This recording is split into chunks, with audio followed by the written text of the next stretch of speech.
Hello दोस्तों, नमस्कार। मैं नितिन गुप्ता आपका स्वागत करता हूं आपके अपने यूट्यूब चैनल गुरुकुल इंडिया पर। तो साथियों, आज हम चर्चा करने वाले हैं आपके हिंदी पेडागोजी के बहुत ही ज़्यादा महत्वपूर्ण प्रश्न जो कि आपके एग्ज़ाम में आए हुए हैं। क्या है, आपके सीटेट 2012 में यह क्वेश्चन आपके आए हुए हैं। तो मैं आपको बता दूँ, आपका जो सीटेट का हिंदी का पोर्शन होता है, क्या है, जो आपका सीटेट क्या है, सीटेट हिंदी का पोर्शन होता है, उसमें आपके 30 नंबर की हिंदी आती है। क्या है, 30 नंबर की हिंदी आती है, जिसमें आपका 15 नंबर का क्या होता है, पेडागोजी होती है। 15 नंबर के आपके क्वेश्चन होते हैं, जिसमें कि आपके गद्यांश वाले छांटने वाले आते हैं और कुछ क्वेश्चन आपके व्याकरण से लिए जाते हैं। और 15 नंबर की आपको पेडागोजी मिलती है। बिल्कुल पेडागोजी इस हिसाब से पढ़नी है कि बिल्कुल पेडागोजी में एक भी क्वेश्चन आपको गलत नहीं करना है। ठीक है, क्या है, एक भी क्वेश्चन गलत नहीं करना है। ठीक है, तो सारी जो क्लास हैं आपकी पेडागोजी की वो कंटिन्यू चल रही है। ठीक है, और जो प्रीवियस ईयर क्वेश्चन सीरीज भी मैंने शुरू कर रखी है आपके, जैसे मैंने आपसे वादा किया था। तो उसमें जो हमने 2011 जो हिंदी पेडागोजी के क्वेश्चन थे उनको हमने कर लिया था। ठीक है, बिल्कुल डिफाइन करके एक एक क्वेश्चन बिल्कुल एक एक हिसाब से जो है आपके समझ में आ जाए, इस हिसाब से हमने वहाँ पर डिफाइन किया है। तो उस वीडियो को भी आप जाकर ज़रूर देखें। तो चर्चा करेंगे आज 2012 में आए हुए आपके हिंदी पेडागोजी के 15 प्रश्नों की। तो मैं आपको बता दूं, जो आपके प्रीवियस ईयर क्वेश्चन होते हैं उनसे आपका 40 से 50% जो होता है रिपीटेड क्वेश्चन आ जाते हैं आपके एग्ज़ाम में। ठीक है, तो दोनों चीज़ें चल रही हैं, आपकी क्लास भी प्रॉपर चल रही है और आपके प्रीवियस ईयर क्वेश्चन सीरीज भी जो मैंने शुरू कर रखी वो भी आपकी चल रही है। ठीक है, तो आप किसी भी शिक्षक भर्ती की तैयारी कर रहे हैं, क्या है, किसी भी शिक्षक भर्ती की तैयारी कर रहे हैं, जैसे टेट, सीटेट, सुपर टेट, तो क्या है, चैनल को सब्सक्राइब कर लें और क्या है, बेल आइकन को प्रेस कर दें, जिससे कि आने वाली नेक्स्ट वीडियो का नोटिफिकेशन आपको तुरंत मिलता रहे। तो बात होती है यहाँ पर शिक्षक भर्ती की। चलिए चलते हैं क्लास की तरफ। तो क्लास में हमारा सबसे पहला क्वेश्चन क्या है, देखिए। तो हिंदी पेडागोजी के साथ आपके जो क्वेश्चन हैं, व्याकरण क्वेश्चन है, वो भी आपके कराए जा रहे हैं। मैथ पेडागोजी है, सीडीपी का पोर्शन है, ईवीएस, एनसीईआरटी, सारे क्लास आपकी कंटिन्यू चल रही हैं। ठीक है, तो क्या है, प्लेलिस्ट में जाके उन वीडियो को देखें और क्या है, अपना फ़ायदा उठाएं उससे। ठीक है, चलिए। तो क्वेश्चन हमारा पहला इस प्रकार है कि एक से अधिक भाषाओं का प्रयोग, तो इसमें बताना है। ऑप्शन ए हमारा है कक्षाई जटिलताओं को बढ़ाता है। ऑप्शन बी हमारा है शिक्षकों के लिए गहन समस्या है। ऑप्शन सी हमारा है संज्ञानात्मक विकास में सहायक है। ऑप्शन डी हमारा है किसी भी एक भाषा में बाधक है। ठीक है, तो मैं आपको बता दूं, देखिए, आपको जब कभी ऑप्शन लगाना हो, देखिए सीटेट की बात हो रही है यहाँ पर, हम सीटेट की बात कर रहे हैं, ये नहीं है कि आपसे सीटेट की बात कर रहे हैं और यूपी टेट की बात इसमें घुसेड़ दें। तो बात सीटेट की हो रही है, तो सीटेट में आपको क्या याद रखना है, हमेशा पॉजिटिव आंसर लगाना है। क्या है, पॉजिटिव पॉइंट लगाना है, जो आपको लग रहा है कि हाँ पॉजिटिव है। ठीक है, कभी भी निगेटिव पॉइंट नहीं लगाना है। जैसे कक्षाई जटिलता को बढ़ाना, ठीक है, क्या है, कक्षाई जटिलताओं को बढ़ाता है। ठीक है, तो ये हमारा निगेटिव पॉइंट है, तो बिल्कुल नहीं लगाएंगे आप। बात करें दूसरे ऑप्शन की, क्या है, शिक्षकों के लिए गहन समस्या, तो ये भी आप नहीं लगाएंगे। क्यों, शिक्षकों के लिए गहन समस्या, इससे कोई हमारा मतलब नहीं होता। बात हो रही है क्या है, भाषा का प्रयोग की बात हो रही है, एक से अधिक भाषा का प्रयोग किया रही है, तो इसमें गहन समस्या नहीं आनी चाहिए, क्योंकि शिक्षक एक पूर्ण होता है। ठीक है, बात करें तीसरे ऑप्शन की, संज्ञानात्मक विकास में सहायक है, तो कहीं ना कहीं ये हमारा पॉजिटिव पॉइंट है। ठीक है, चलिए और हमारा चौथा ऑप्शन है, उसको भी देख लेते हैं, किसी भी एक भाषा में निपुणता में बाधक है। ठीक है, तो ये भी हमारा नेगेटिव पॉइंट है। ठीक है, तो एक ही क्या है, एक भाषा में निपुणता में बाधक है, तो ये भी बात आपकी निगेटिव है। तो ये तीनों जो हमारे ऑप्शन हैं ये हमारे निगेटिव है। हमारा सही कौन सा है, तो बताएंगे ऑप्शन सी सही है। ठीक है, अब मैं बता दूं, क्या है, एक से अधिक भाषा का प्रयोग। ठीक है, तो संज्ञानात्मक विकास में कैसे सहायक है, तो मैं बता दूं कि जब कोई बच्चा है, अगर वह एक से अधिक भाषा को जानता है, तो क्या है, उसके जो है ज्ञान में वृद्धि होती है। अगर वो कहीं भी जाता है तो उस भाषा के माध्यम से वह दूसरे व्यक्ति की बात जो है समझ सकता है और अपनी बात उसके समक्ष रख सकता है। ठीक है, तो बिल्कुल याद रखेंगे, अगर एक से अधिक भाषा का प्रयोग की बात आ रही हो तो वहाँ पर आपको संज्ञानात्मक विकास में लगाना है। ठीक है, क्या है, इससे बच्चे का क्या है, संज्ञानात्मक विकास होता है। ठीक है, कभी भी आपको नेगेटिव पॉइंट नहीं लगाना है। ठीक है, सारी चीज़ें एक एक क्लियर करते हुए चलेंगे, एक भी क्वेश्चन पेडागोजी में गलत नहीं करना है। ठीक है, तो पेडागोजी बहुत ही ज़्यादा सरल होती है, आप उसको कठिन समझते हैं। ठीक है, तो बिल्कुल इस हिसाब से पढ़ेंगे कि पेडागोजी आपको सरल लगेगी। दूसरा क्वेश्चन देखेंगे, तो क्या दृष्टिबाधित बच्चों को भाषा सिखाते समय, ठीक है, तो ऐसे क्वेश्चन आपके आ जाते हैं, बिल्कुल इंपॉर्टेंट क्वेश्चन हैं सारे, जितने भी आपके लिए यहाँ लाए जाते हैं। ठीक है, तो सारे बिल्कुल डिस्कस करते हुए चलेंगे, समझते हुए चलेंगे। तो ऑप्शन ए हमारा है उन्हें कक्षा में अलग बैठाना चाहिए ताकि उन पर विशेष ध्यान दिया जा सके। ऑप्शन बी हमारा है उन्हें विभिन्न भाषिक गतिविधियों में शामिल नहीं करना चाहिए। ऑप्शन सी हमारा है कम पाठों वाली पाठ्यपुस्तक का निर्माण किया जाना चाहिए। ऑप्शन डी हमारा है अधिक से अधिक मौखिक भाषा का प्रयोग करना चाहिए। तो इसमें देखिए हमें बताना है कि दृष्टिबाधित बच्चों को भाषा सिखाने की बात हो रही है, तो हमें किस चीज़ के ध्यान रखना चाहिए। तो आप बताएंगे क्या है, ऑप्शन हमारा डी सही होगा, क्या है अधिक से अधिक मौखिक भाषा का प्रयोग करना चाहिए। अब मैं आपको बता दूं, कहीं दृष्टिबाधित बच्चे की बात आ रही हो तो आपको हमेशा मौखिक भाषा का ही प्रयोग करना है, ठीक है। कहीं भी आपको अगर दृष्टिबाधित बच्चे के संबंधित क्वेश्चन आया है तो आपको क्या है मौखिक भाषा के साथ ही जाना है, ठीक है। कहीं भी मौखिक की बात आ रही हो, दृष्टिबाधित बच्चे की बात आ रही हो तो आपको मौखिक लगाना है, मौखिक की बात आ रही हो दृष्टिबाधित बच्चे को लगाना है, ठीक है। यहाँ पर भाषा सिखाने की बात आ रही है, ठीक है, ये भी बात याद रखेंगे। जहाँ भाषा सिखाने की, दृष्टिबाधित बच्चे को भाषा सिखाने की बात आ रही हो तो वहाँ आपको मौखिक भाषा लगानी है, ठीक है। वहीं बात करेंगे ऑप्शन पहले पर कि उन्हें कक्षा में अलग बैठाना चाहिए ताकि उन पर विशेष ध्यान दिया जा सके, तो ये भी हमारा निगेटिव पॉइंट है, ठीक है। क्योंकि हमारे जो एनसीएफ के द्वारा जो बताया गया है, क्या है सभी को समान शिक्षा देनी चाहिए, किसी प्रकार का भेदभाव नहीं करना चाहिए, ठीक है। तो क्या है सभी को समान शिक्षा देनी चाहिए। यहाँ पर बात हो रही है कि उन्हें क्या है एक स्थान पर बैठा देना चाहिए, ठीक है, किसी भी। तो ये आपका निगेटिव पॉइंट है। अगला देखें तो क्या है उन्हें विभिन्न भाषिक गतिविधियों में शामिल नहीं करना चाहिए, तो ये भी आपका निगेटिव पॉइंट है। तो मैंने आपको बताया है आपको क्या लगाना है, पॉजिटिव पॉइंट लगाना है जो आपको बिल्कुल एग्जैक्ट सही लगे, ठीक है। तीसरे की देखें तो कम पाठों वाली पाठ्यपुस्तक का निर्माण किया जाना चाहिए, तो ये भी आपका इससे संबंध नहीं रखता है, ठीक है। तो आपको क्या लगाना है कि अधिक से अधिक मौखिक भाषा का प्रयोग करना चाहिए, ठीक है। तो बिल्कुल चलिए अगला क्वेश्चन देखेंगे तो क्या है कि प्राथमिक स्तर पर भाषा की पाठ्यपुस्तकों में किस तरह की रचनाओं को स्थान दिया जाना चाहिए। तो हमें बताना है कि जो पाठ्यपुस्तक हैं उनमें हमें किस प्रकार की रचना का क्या है स्थान देना चाहिए, ठीक है। तो ऑप्शन ए हमारा है विदेशी साहित्य की रचना। ऑप्शन बी हमारा है ऐसी रचना जो बच्चों के परिवेश से जुड़ी हों और जिनमें भाषा की अलग अलग छटाएं हों। ऑप्शन सी हमारा है जो प्रत्यक्ष रूप से मूल्यों पर आधारित हो। ऑप्शन डी हमारा है केवल कहानियाँ अथवा कविताएं, ठीक है। तो इसमें क्या बताना है हमें, ऐसी कोई भी जो हमारी पाठ्य पुस्तक है उसकी कैसी रचना हमें देनी चाहिए जिससे कि क्या है बच्चे प्राथमिक स्तर की भी बात आ रही है, तो अब ये भी बात याद रखेंगे। तो आपको ऑप्शन क्या लगाना है, ऑप्शन बी लगाना है ऐसी रचनाएं जो बच्चों के परिवेश से जुड़ी हों, ठीक है, और क्या है जिनमें भाषा की अलग अलग छटाएं हों, ठीक है। तो मैं आपको बता दूं जहाँ पर बच्चे को भाषा सिखाने की बात आ रही हो या क्या है कहीं भी स्थान देने की बात आ रही हो बच्चे की, तो आपको परिवेश लगाना है, ठीक है। परिवेश आपका एक पॉजिटिव टैग वर्ड है। जहाँ पर भाषा सिखाने की बात आ रही हो तो आपको वहीं लगाना है कि बच्चा जो है भाषा कहाँ सीखता है, तो आप बताएंगे परिवेश में रहकर, अपने परिवेश में रहकर। अगर परिवार की बात आए तो परिवार भी लगाएंगे, परिवेश भी लगाएंगे, तो बिल्कुल याद रखेंगे। इससे रिलेटेड मैंने पीछे भी आपके क्वेश्चन करा रखे हैं पिछली वीडियो में, तो वो भी वीडियो देखेंगे, सारा डाउट आपका क्लियर हो जाएगा, ठीक है। तो क्या है देखिए प्राथमिक स्तर की भी बात आ रही है, ये भी बात रखेंगे, और जब बच्चा परिवेश में रहेगा तो क्या है वह उन चीज़ों को समझेगा, ठीक है, क्या है सारी चीज़ों को समझेगा, ठीक है। तो ऐसी रचनाएं जो बच्चों के परिवेश से जुड़ी हों और जिस भाषा के अलग अलग छटाएं हों, ठीक है। तो उसमें जो है थोड़ी थोड़ी अलग भाषाओं को सम्मिलित भी किया जाना चाहिए जिससे कि बच्चा अलग भाषाओं को भी समझे, ठीक है। चलिए अगला देखें क्वेश्चन, तो क्या है कि निम्नलिखित में से कौन सा बच्चों का भाषिक क्षमता के आकलन का सबसे उचित तरीका है। तो ऑप्शन हमारा है बादल, आसमान, चिड़िया, बच्चे आदि संज्ञा शब्दों का प्रयोग करते हुए एक कहानी लिखिए। ऑप्शन बी हमारा है संज्ञा की परिभाषा को पूरा कीजिए। ऑप्शन सी हमारा है संज्ञा को परिभाषित कीजिए। ऑप्शन डी हमारा है संज्ञा शब्दों के दो उदाहरण दीजिए। तो बात देखिए कहाँ आपको बतानी है कि इसमें क्या है भाषिक क्षमता का आकलन सबसे उचित तरीका है। तो जहाँ पे देखिए अगर संज्ञा की परिभाषा को लिखवाएंगे या संज्ञा को परिभाषित करवाएंगे या संज्ञा को शब्दों के उदाहरण लिखवाएंगे तो यहाँ पर कहीं भी आकलन की बात नहीं आ रही है, ठीक है।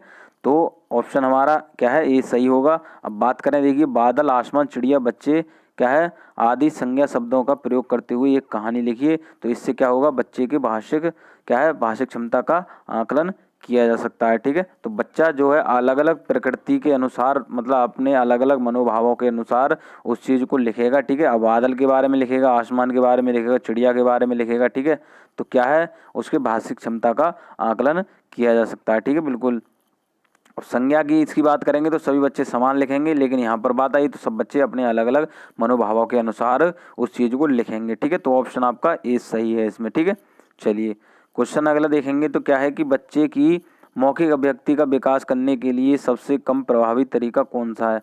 तो आपको ऐसे क्वेश्चन बिल्कुल ध्यान से समझने हैं कि प्रभावी तरीका आ जाए, कम प्रभावी तरीका आ जाए, तो बिल्कुल इन चीज़ों को ध्यान से पढ़ेंगे। अगर कहीं नहीं की बात आ जाए वो भी आप ध्यान से पढ़ेंगे, ठीक है। तो सीटेट की बात आ रही है, तो सीटेट में तो आपके नहीं वाले क्वेश्चन अक्सर बहुत ज़्यादा आते हैं, ठीक है।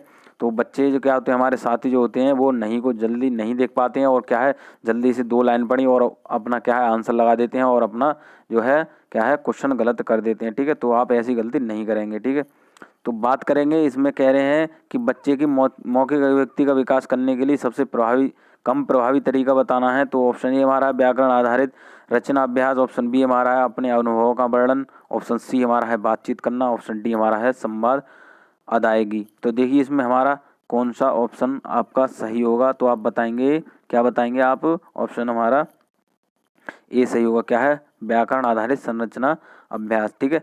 तो हाँ, यहाँ पर मौखिक अभिव्यक्ति की बात आ रही, तो मैंने आपको बताया जहाँ मौखिक अभिव्यक्ति की बात आ जाए वहाँ पर क्या करना है, बच्चे के अनुभव की बात आ जाएगी, ठीक है। क्या है, वहाँ पर बच्चे की अभिव्यक्ति को प्रदर्शित करने की बात आ जाएगी, और क्या है, बच्चे क्या जब एक दूसरे से बातचीत करेंगे वह बातचीत की बात आ जाएगी, और संवाद अदायगी की बात आ जाएगी, ठीक है। तो यहाँ पर कम प्रभावी तरीके की जो हमारा क्वेश्चन कह रहा है कम प्रभावी तरीका कौन सा है, तो आपको क्या लगाना है, व्याकरण आधारित संरचना अभ्यास, ठीक है। तो बिल्कुल याद रखेंगे। अगर यहाँ पर होता कि प्रभावी तरीका कौन सा है, क्या है, अगर कह देता क्वेश्चन में कि बच्चे की मौखिक अभिव्यक्ति का विकास करने के लिए सबसे प्रभावी तरीका कौन सा है, तो आप क्या लगाते, इन तीनों ऑप्शन में से क्या है, अपने अनुभवों का वर्णन करना, बातचीत करना, और क्या है, संवाद अदायगी। तो इन तीनों ऑप्शन में से आप लगाते, ठीक है। तो बिल्कुल याद रखेंगे। अगर मौखिक अभिव्यक्ति की बात आ जाए तो क्या बच्चे के अनुभव को क्या है ध्यान देना है आपको, और क्या करना है, बातचीत की बात करनी है, और क्या करना है आपको, संवाद अदायगी करनी है, ठीक है। जब बच्चा एक दूसरे से कहीं भी आप देखेंगे कि बच्चा एक शिक्षक से बात करेगा या किसी दूसरे बच्चे से बात करेगा, तो अपनी मौखिक अभिव्यक्ति है या मौखिक अनुभवों को जो है दूसरे के समक्ष प्रदर्शित करता है, ठीक है, बातचीत के माध्यम से करेगा, ठीक है। तो बिल्कुल याद रखेंगे। क्वेश्चन अगला देखेंगे तो क्या है कि निम्नलिखित में से कौन सा द्वितीय भाषा शिक्षण का उद्देश्य नहीं है। तो देखिए यहाँ पर क्या है, हमारा नहीं का क्वेश्चन आ गया, ठीक है, नहीं का क्वेश्चन आ गया। तो नहीं पे तो आपको क्या करना, ध्यान देना है, बिल्कुल आप गोला कर लें नहीं पे। वैसे तो आपका जो है इसके नीचे, नहीं के नीचे आपकी क्या है अंडरलाइन लगी होती है, तो तब भी आपको क्या करना है, गोला लगा देना है, जिससे कि आपको याद रहे। क्यों, क्योंकि हमारे जो साथी हैं वो अक्सर गलत करते हैं और कहते हैं सर हमने तो क्या है जल्दबाजी में गलत कर दिया, ठीक है, हम नहीं को नहीं देख पाए, ठीक है। तो बिल्कुल एक भी गलती नहीं करनी है, अब की बार सीटेट में अच्छा स्कोर करना है आपको। ऑप्शन ए देखेंगे तो विभिन्न क्षेत्रों स्थितियों में हिंदी की विभिन्न क्या है प्रयुक्तियों का को समझने की योग्यता का विकास, ऑप्शन बी हमारा है हिंदी के व्याकरणीय नियमों को कंठस्थ करना, ऑप्शन सी हमारा है दैनिक जीवन में हिंदी में समझने तथा बोलने की क्षमता का विकास, ऑप्शन डी हमारा है बोलने की क्षमता के अनुरूप लिखने की क्षमता का विकास। तो देखिए इसमें हमारा कौन सा ऑप्शन सही होगा, क्योंकि यहाँ पर बात आ रही है द्वितीय भाषा शिक्षण का उद्देश्य नहीं है, तो आप क्या लगाएंगे इसमें, आप लगाएंगे ऑप्शन बी लगाएंगे, क्या है, हिंदी के व्याकरण नियमों को कंठस्थ करना। अब बात कंठस्थ करने की याद आए तो मैं आपको बता दूं, कंठस्थ करने की बात आए, रटने की बात आए, बार बार दोहराने की बात आ जाए, तो हमेशा ही आपके नेगेटिव पॉइंट होते हैं। तो आप कहीं भी अगर आपका ऑप्शन में अगर नहीं पूछा हो और यहाँ पर दे रखा हो कि हिंदी के व्याकरण नियमों को बार बार क्या है दोहराना या फिर क्या है रटवाना, तो इस प्रकार के जो वर्ड होते हैं आपके जो निगेटिव होते हैं, तो आपका ऑप्शन इसमें क्या है, बी सही नहीं है, ठीक है। यहाँ पर उद्देश्य नहीं की बात आ रही है, तो ये भी बात आप याद रखेंगे, ठीक है। अब बात कर लें कि उद्देश्य अगर होता, यहाँ पर क्वेश्चन में आया था कि उद्देश्य है, तो आपको क्या लगाना था कि दैनिक जीवन में हिंदी साहित्य में समझने तथा बोलने की क्षमता का विकास, और वहीं करेंगे बोलने की क्षमता के अनुरूप लिखने की क्षमता का विकास। तो बिल्कुल याद रखेंगे। तो ऐसे क्वेश्चन आपके आ जाते हैं, तो सारी चीज़ें बिल्कुल ध्यान से देखते हुए चलेंगे। क्वेश्चन अगला देखेंगे तो भाषा सीखने के लिए कौन सा कारक सर्वाधिक महत्वपूर्ण है। तो देखिए यहाँ पर बात आ गई कि कौन सा ऐसा कारक है जो सर्वाधिक महत्वपूर्ण है, तो आपका ऑप्शन ये है भाषा के व्यावहारिक क्या है व्याकरणिक नियम, और क्या हमारा ऑप्शन बी पाठ पर आधारित प्रश्नोत्तर, ऑप्शन सी हमारा है पाठ भाषा की पाठ्य पुस्तक, ऑप्शन डी हमारा है समृद्ध भाषिक वातावरण। तो भाषा सीखने की बात आ रही है, तो मैंने अभी बिल्कुल आपको पीछे ही क्वेश्चन बताया था कि जहाँ पर भाषा सीखने की बात आए, बच्चे को भाषा सिखाने की बात आए, तो क्या आपको ले आना है, समृद्ध भाषिक वातावरण। या फिर आपका यहाँ पर वातावरण की जगह पर अगर आपका देखिए, अगर यहाँ पर परिवेश दे रखा होता, क्या है, परिवेश दे रखा होता तो आप परिवेश लगाते, क्या है, परिवेश दे रखा होता तो आप परिवेश लगाते, और वातावरण दे रखा है तो आपको वातावरण लगाना है, वातावरण दे रखा है तो आपको वातावरण लगाना है। ठीक है, तो ये चीज़ याद रखेंगे। जहाँ पर भाषा सिखाने की बात आ जाए, कह रहा है क्वेश्चन भाषा क्या है, सीखने के लिए कौन सा कारक सर्वाधिक महत्वपूर्ण है। तो बिल्कुल जब बच्चा उस माहौल में रहेगा, बच्चा शुरू से उस चीज़ को देखेगा, जैसे अपने परिवार की भाषा है या अपने समाज की भाषा है, तो उस चीज़ को क्या है, शुरू से जब छोटे से बड़े की तरफ वह देखता हुआ चलेगा तो उस चीज़ को वह आसानी से सीख लेगा। ठीक है, तो समृद्ध भाषिक परिवेश आपको लगाना है। अगर वातावरण दे रखा है तो आपको वातावरण लगाना है। ठीक है, चलिए अगला क्वेश्चन देखते हैं। तो अगला क्वेश्चन क्या है हमारा, कि हिंदी भाषा का मूल्यांकन करते समय आप सबसे ज़्यादा किसे महत्व देंगे। तो ऑप्शन ए हमारा है सीखने की क्षमता का आकलन, ऑप्शन बी हमारा है काव्य सौंदर्य, ऑप्शन सी हमारा है निबंध लिखने की योग्यता, ऑप्शन डी हमारा है व्याकरणिक नियम।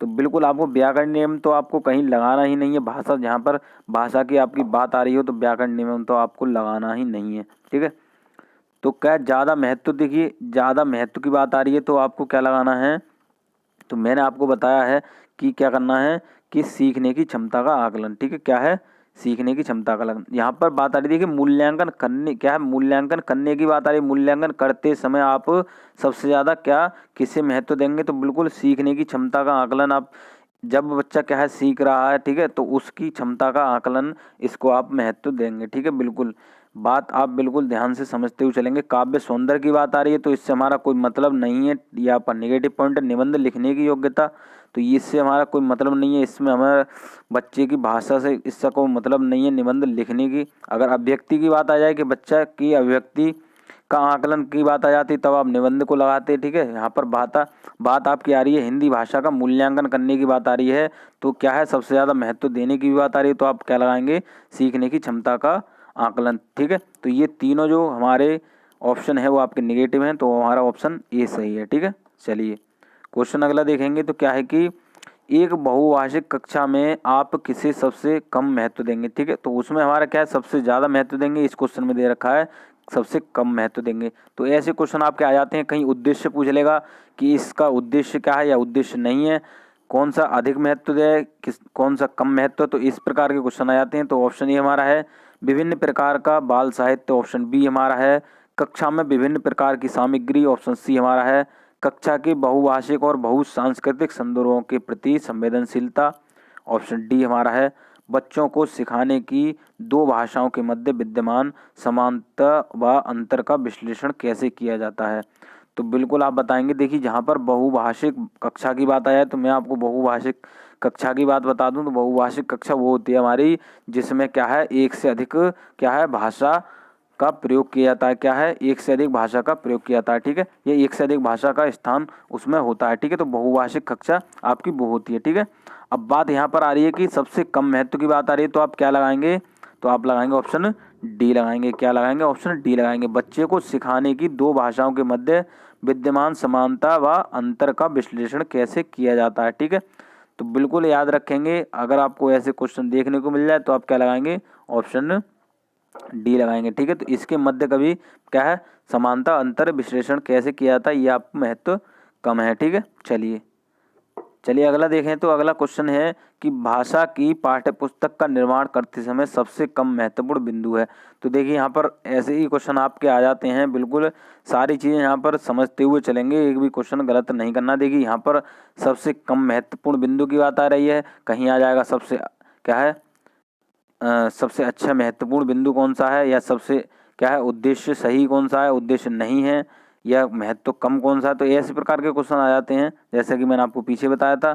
तो क्वेश्चन हमारा कि जो हमारी भाषा की पाठ्यपुस्तक का निर्माण करते समय सबसे कम महत्वपूर्ण बिंदु बताना है, तो ऑप्शन ए हमारा है अभ्यासों में क्या है वैविध्य, ऑप्शन बी हमारा है पाठों की संख्या, ऑप्शन सी हमारा है विषय वस्तु में वैविध्य, ऑप्शन डी हमारा है भाषा की विभिन्न छटाएं। तो इसमें हमारा कौन सा ऑप्शन सही होगा, तो आप बताएंगे ऑप्शन बी सही होगा। क्या है, ऑप्शन बी सही होगा। ठीक है, कम महत्वपूर्ण बिंदु की बात आ रही है, सबसे कम महत्वपूर्ण बिंदु की बात आ रही है, तो क्या है अभ्यासों में वैविध्य ये आप लगाएंगे, विषय वस्तु में वैविध्य ये लगाएंगे, भाषा की विभिन्न छटाएं, तो जैसा कि हमने पीछे अभी क्वेश्चन में पढ़ा था, ठीक है। तो ये आपके पॉजिटिव है। और बात आ रही है यहाँ पर कम महत्वपूर्ण की, तो आप पाठों की संख्या पर आप लगाएंगे, ठीक है। तो क्या है, हमारी जो पाठ्य पुस्तक होती है उसमें पाठों की संख्या को क्या है, महत्वपूर्ण स्थान नहीं दिया गया, ठीक है। तो बिल्कुल याद रखेंगे, क्योंकि इसका हमारा पाठ की संख्या से कोई मतलब नहीं होता है, ठीक है। बात करें अगले क्वेश्चन की, तो क्या है कि बहुभाषिकता, तो ऑप्शन ए हमारा है भाषिक समृद्धि को खतरे में क्या है डालती है। ऑप्शन बी हमारा है भाषा सीखने में भाषा उत्पन्न करती है। ऑप्शन सी हमारा है भाषा सीखने में एक महत्वपूर्ण संसाधन है। ऑप्शन डी हमारा है भाषा सीखने में बहुत बड़ी बाधा है। तो देखिए कौन सा ऑप्शन हमारा इसमें सही होगा, तो आप बताएंगे ऑप्शन हमारा क्या है, सी सही होगा। क्या है, भाषा सीखने में एक महत्वपूर्ण संसाधन है, ठीक है। तो बात बहुभाषिकता की आ रही है, तो मैंने आपको पीछे ही बताया था बहुभाषिकता की बात आ जाए तो क्या है, एक से अधिक भाषा का वहाँ पर प्रयोग किया जा रहा है। तो बात आ रही है भाषा सीखने की एक महत्वपूर्ण संसाधन है, ठीक है। बहुभाषिकता होगी तो क्या है, बच्चा एक से अधिक भाषा को सीखेगा, समझेगा। अगर वह कहीं दूसरी जगह जाता है तो उस भाषा को वह आसानी से समझ लेगा, ठीक है। क्या है, समझ लेगा। जैसे कभी कोई बच्चा जो होता है विदेश में जाता है, क्या है, देश विदेश में जाता है, तो वहाँ अगर वह बहुभाषिकता समझा हुआ होगा तो क्या है, वह वहाँ की भाषा को आराम से समझ लेगा, ठीक है। तो जो हमारे क्या है बहुभाषिक कक्षा होती है, तो इसी प्रकार जो होती है हमारे कुछ फ़ायदेमंद होती है, कुछ हमारे नुकसानदायक होती है। क्योंकि हर बच्चा जो है अपनी मातृभाषा को लेकर विद्यालय में आता है, तो उसके लिए क्या है, अलग अन्य भाषाओं को समझने में कठिनाई होती है, ठीक है। तो दोनों प्रकार के आप समझेंगे। बहुभाषिकता की बात आए तो भाषा सीखने में एक महत्वपूर्ण संसाधन है, ठीक है। तो एक से अधिक भाषा यहाँ पर सीखने की बात आ रही है, तो आपको बहुभाषिकता वहाँ लगानी है, ठीक है। चलिए क्वेश्चन अगला देखेंगे, तो क्या है कि भाषा, तो ऑप्शन ए हमारा है विद्यालय में ही सीखी जाती है। ऑप्शन बी हमारा है एक नियमबद्ध व्यवस्था है। ऑप्शन सी हमारा है सदैव व्याकरण के नियमों का ही अनुगमन करती है। ऑप्शन डी हमारा है नियमों की जानकारी से ही निखरती है। तो देखिए इसमें हमारा कौन सा ऑप्शन सही होगा, तो आप बताएंगे ऑप्शन हमारा बी सही हुआ, एक नियमबद्ध व्यवस्था है, ठीक है। तो भाषा की यहाँ पर कहीं बात आ रही हो तो भाषा जो होती है, बच्चा अगर ऐसे कह सकते हैं कि बच्चा अगर भाषा सीख रहा है तो उसके नियमों की उसे जानकारी होनी चाहिए, कौन सी मात्रा कहाँ लग रही है, कैसे किस हिसाब से उस चीज़ को उसे समझना है, किस हिसाब से दूसरे के समक्ष अपनी बातों को रखना है। तो इस प्रकार क्या है, एक नियमबद्ध व्यवस्था है, तो ये बात याद रखेंगे।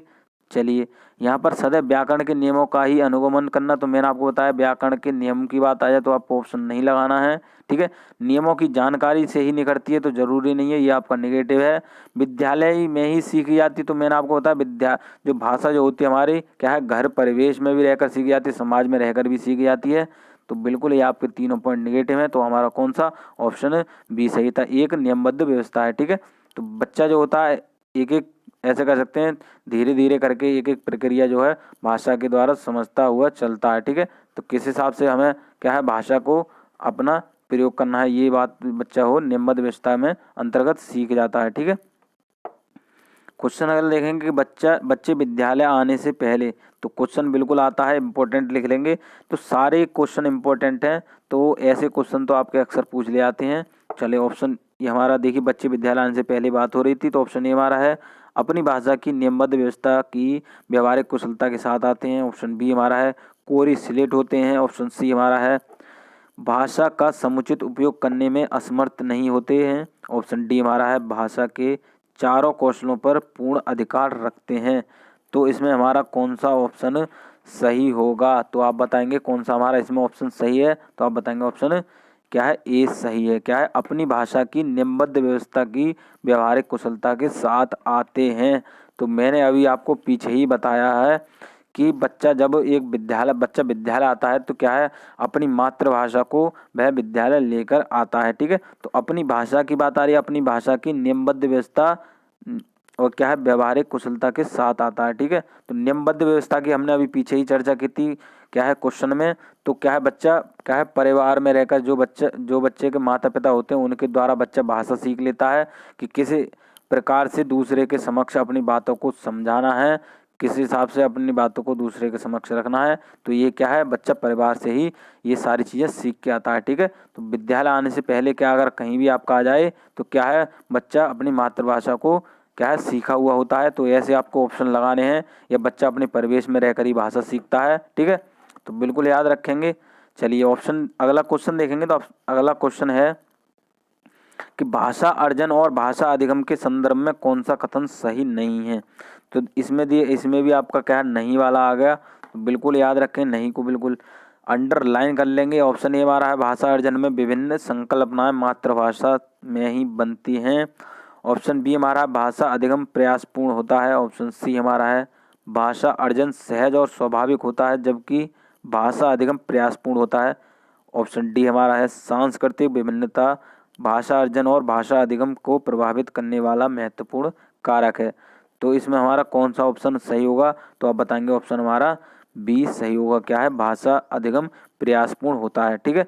तो बिल्कुल ये आपका निगेटिव पॉइंट है, कभी भी भाषा प्रयासपूर्ण नहीं होता। बच्चा जो है स्वाभाविक रूप से भाषा को अपने परिवेश में रहकर सीखता है। क्या है, बच्चा अपने परिवेश में रहकर बच्चा स्वाभाविक रूप से भाषा को सीखता है, ठीक है। तो भाषा अधिगम की बात है, भाषा अधिगम प्रयासपूर्ण होता है, तो ये आपको निगेटिव क्या है निगेटिव पॉइंट है। तो आप ये क्या है निगेटिव पॉइंट में ही लगाएंगे, ठीक है। जहाँ पर रटने में आपको बता दूं, रटने की बात आ रही हो, दोहराने की बात आ रही हो, बच्चे को क्या है किसी चीज़ को अगर जबर प्रयास करने की बात आ रही हो तो वो आपके निगेटिव पॉइंट होते हैं, तो बिल्कुल आप लगाएंगे। चलिए क्वेश्चन अगला देखेंगे और लास्ट क्वेश्चन है, बिल्कुल ध्यान से देखेंगे कि मंदिरा पहली कक्षा में पढ़ती है और वह, ठीक है, मुझे आम बहुत अच्छा लगता है, मैं थक गई आदि वाक्यों का प्रयोग करती है मंदिरा, ठीक है। तो इसमें हमें बताना है, ऑप्शन ए हमारा है मंदिरा केवल सर्वनाम का ही प्रयोग जानती है। ऑप्शन बी हमारा है केवल लिंग की दृष्टि से ही सर्वनाम का समुचित प्रयोग करना जानती है। ऑप्शन सी हमारा है केवल मैं वाले वाक्य ही बोल सकती है। ऑप्शन डी हमारा है लिंग वचन क्रिया आदि की दृष्टि से सर्वनाम का प्रयोग करना जानती है। तो देखिए इसमें हमारा कौन सा ऑप्शन सही होगा, तो आप बताएंगे ऑप्शन हमारा क्या है डी सही होगा। क्या है, लिंग वचन क्रिया आदि की दृष्टि से सर्वनाम का प्रयोग करना जानती है। तो जैसा कि आपको क्वेश्चन देखकर ही पता चल रहा है, मुझे आम बहुत अच्छा लगता है, मैं थक गई है, तो क्या है लिंग वचन क्रिया, ठीक है, किस हिसाब से हमें प्रयोग करना है। देखिए इसमें लिंग का भी प्रयोग हो रहा है, जैसे मैं, ठीक है, थक गई, ठीक है। तो यहाँ पर कहीं वचन की बात आ रही है, स्त्रीलिंग की बात आ रही है, ठीक है। वचन की बात आया है कि क्या बहुत अच्छा, तो एक वचन की बात आ रही है, आम की बात आ रही है, मुझे आम बहुत अच्छा लगता है। यहाँ पर अगर बहुवचन की बात आए तो है कि मुझे आम बहुत अच्छे लगते हैं, तो यहाँ दोनों चीज़ आपकी बदल जाती। क्रिया की बात आ रही है तो क्रिया भी आपकी इसके साथ प्रयोग की जा रही है। तो बिल्कुल एक क्वेश्चन आपका आ जाता है, 100% आता है। कोई भी ऐसे करके कोई क्वेश्चन दे रखा होगा उसमें पूछ लेगा लिंग वचन क्रिया, या फिर वह ऐसे करके दे रखा होगा वह भाषा का प्रयोग करना नहीं जानती है या व्याकरण नियमों से क्या है अज्ञान है। तो इस प्रकार के आपके जो ऑप्शन आ जाते हैं देखने को, तो आपको लगाना है लिंग वचन क्रिया आदि की दृष्टि से सर्वनाम का प्रयोग करना जानती है, ठीक है। तो जैसा कि आपको क्या है ऑप्शन देख, ये आपका क्वेश्चन देख के पता चल रहा है, ठीक है। तो मैं आशा करता हूँ आपको ये सारी चीज़ें जो मैंने आपके सारे क्वेश्चन कराए हैं इनमें आपको समझ में आया होगा, ठीक है। किस प्रकार के क्वेश्चन आपके सीटेट एग्जाम में आते हैं तो ये आपने यहाँ पर देखे होंगे, ठीक है। तो मैं आशा करता हूँ आपको वीडियो अच्छी लगी होगी। तो वीडियो अच्छी लगी है तो दोस्तों को शेयर जरूर करें और क्या है वीडियो को लाइक ज़रूर कर दें, ठीक है। तो पेडागोजी की क्लास हमारी प्रॉपर चल रही है, ठीक है। तो आज हमारे क्या है सीटेट 2011 आपके 2012 में जो आपके हिंदी पेडागोजी के क्वेश्चन आए थे उनको आज हमने क्या है डिस्कस किया है, और आगे भी हम प्रीवियस क्वेश्चन सीरीज जो हमारी चल रही है आगे भी हम क्वेश्चनों को करते रहेंगे, ठीक है। तो क्या है आपकी डेली क्लास भी चल रही है पेडागोजी की, और जो भी आपके सीटेट से संबंधित आपके सब्जेक्ट हैं सारे आपकी प्रॉपर क्लास चल रही है, ठीक है। तो चैनल पर पहली बार आए तो चैनल को सब्सक्राइब कर लें और क्या है बेल आइकन को प्रेस कर दें, जिससे कि आने वाली नेक्स्ट वीडियो का नोटिफिकेशन आपको तुरंत मिलता रहे, ठीक है। तो नोट्स और पीडीएफ प्राप्त करने के लिए क्या हमारे टेलीग्राम चैनल से जुड़ जाएं, और नोट्स और पीडीएफ का आपका कोई भी पैसा नहीं लिया जाता, ठीक है। तो हमारी जो शिक्षा होती है बिल्कुल आपके यहाँ इस चैनल पर बिल्कुल फ्री है, ठीक है। तो टेलीग्राम चैनल का लिंक आपको डिस्क्रिप्शन में देखने को मिल जाएगा, तो आप वहाँ पर आपको ज्वाइन करें, ठीक है। चलिए।